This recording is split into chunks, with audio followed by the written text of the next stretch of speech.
Năm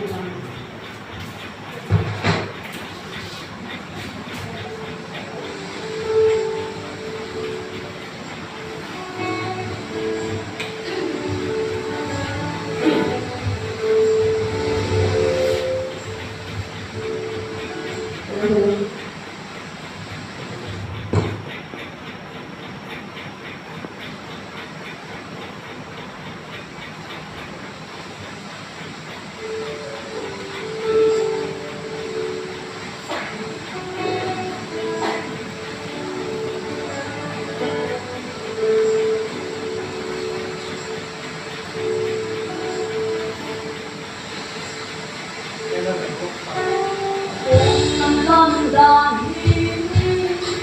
tôi lòng truy hoa dê tôi lên lô đã phải vụ việc ha chia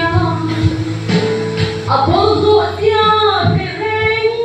chung gì ya anh tin nghe bố mi ra anh cô vua mà mình là số lên thì ba đi cuốn cho môi tim lên thì thật giam rộng vui tên nó với cha đi tìm mấy nhà anh buông chuyện nào cái em nó sống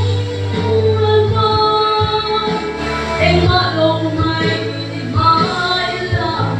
tầm yêu các phật hay gì là con và vẫn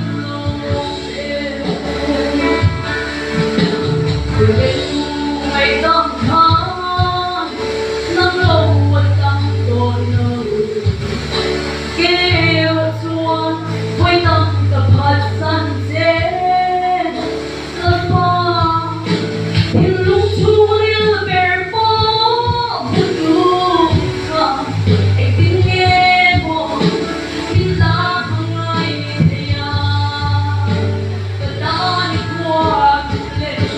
thì ba đi cuốn cho môi tim lên thì thật giang rộng vui tên nó với cha đi tìm mấy nhà anh buông chuyện nào cái em nó sống em ngỡ lâu mai thì mãi là tầm yêu vẫn thấy cơn gió vẫn lộn